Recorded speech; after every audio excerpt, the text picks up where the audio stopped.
Greetings, dear ones. I'm Kryon of Magnetic Service. This is the first meeting of the month where we again will continue a series that we've been doing for the last 4 weeks. For those of you who have not heard this, it is a series of new energies. Some are calling them tools, others are calling them gifts that are now possible, or perhaps those that are needed in the shift. To review the whole premise would be simple. We are in the middle, you are in the middle of a predicted energy shift, predicted by the ancients so long ago, predicted by those on the planet just recently. When I came in 34 years ago, this was the reason, to prepare you and tell you what might be coming.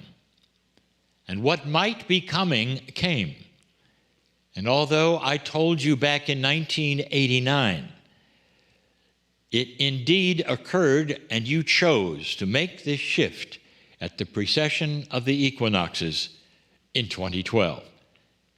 And subsequent to that time, things are starting to move in an odd direction on this planet to many. When I say odd direction, I mean that this is not your grandfather's world. This is not the way it used to be. The energy today is not a repeat of the energy from the last generation or even the generation before. And that is what used to happen. Almost like a train around a track, history would repeat itself and would repeat itself. And the same kinds of things would occur. Indeed, there are more people here than ever before. More humans on the planet. Indeed, there is higher tech.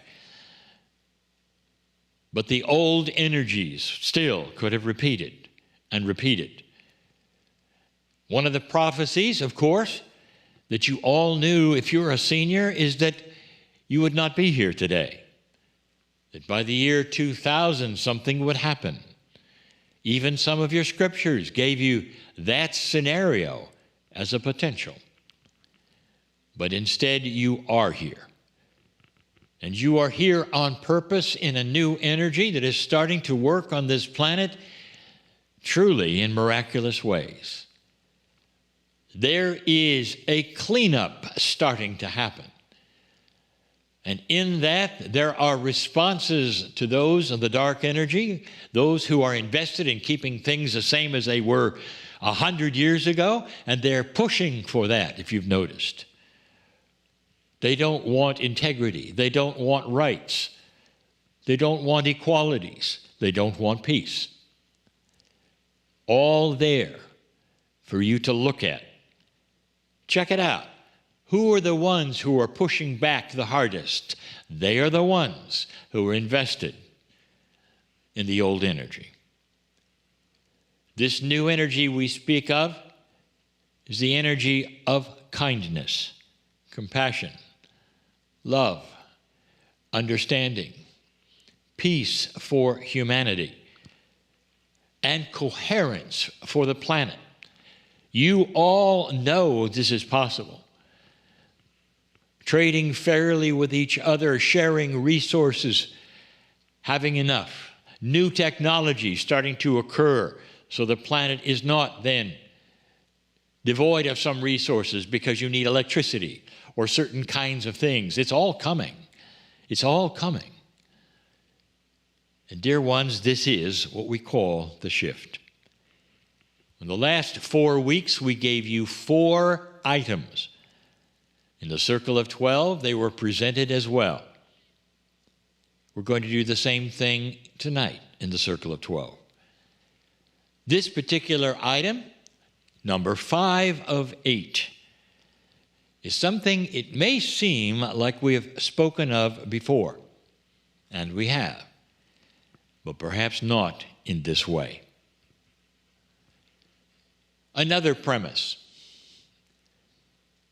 If you're going to have this evolution of humanity, evolution of a higher consciousness occur, there are some things that the old souls should have.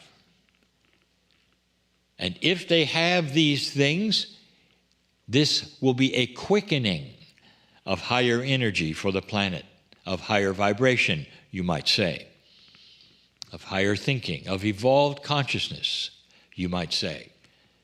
Something you're going to begin to see in leadership and in business.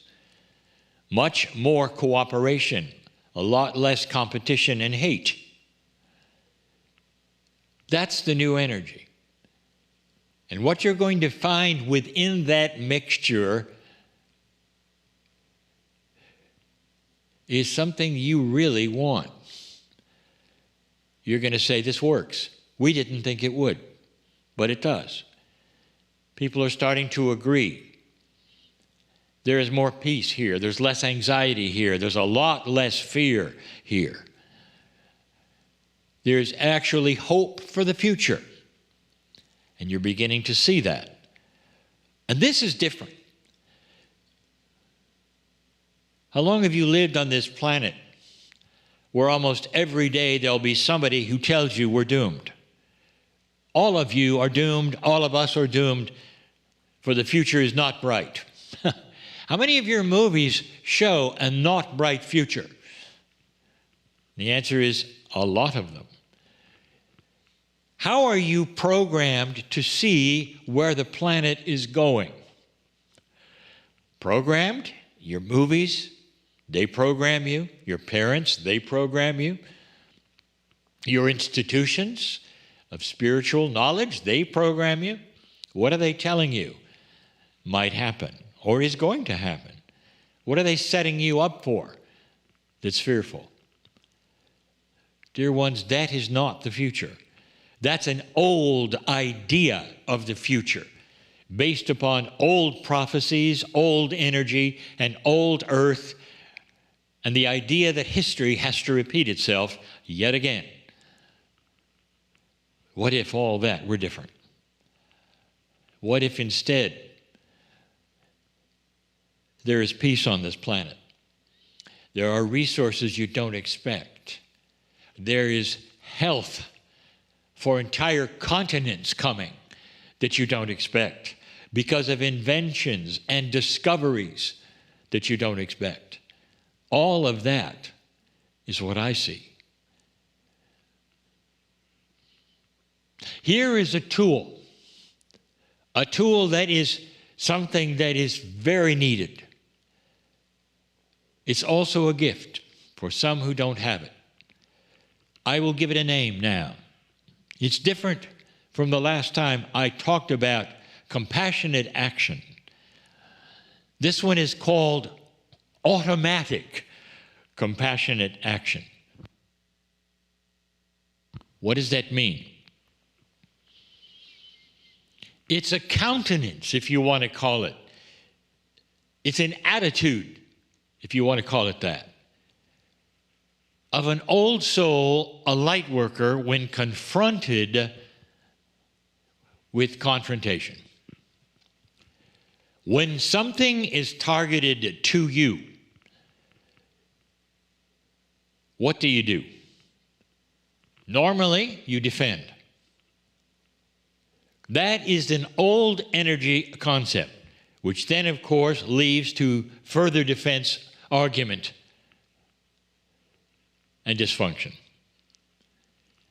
We have spoken of compassionate action before, but not necessarily that which is targeted toward you as a result. Someone accuses you of something, or looks at you and tells you something that is unpleasant about yourself. True or not true? What is your reaction? What if it becomes automatic compassionate action? Compassionate action is compassion for the situation, even if it's an unusual one like this, and then an actionable item that accompanies the compassion. So let's put this forward. You have something that is in front of you, perhaps which is an accusatory attitude. And instead of a reaction, you observe in your own mind what is taking place. The first thing you might realize is that the person in front of you is not themselves. They're having a bad day, or they're angry. What is their issue that you can help them with, apart from what they've said? What can you say that would disarm anything that they have said? You don't have to agree with them if they call you a name, but you could be compassionate to them. I'm sorry that you feel that way. I'm sorry you're having a bad day. Perhaps we should discuss this later, or I can feel what you're saying. I can feel that something is wrong here. You're not feeling well. I can feel something in you. What can we talk about it? What can we do? Everything comes back. It's a compassionate action, even in confrontation. Could you see how that in itself might disarm even war? Do you see how that in itself might be an answer to so many things? You're going to hear more about this in the Circle of 12. I want you to think about it, how this might work, as we discuss even more of it a bit later.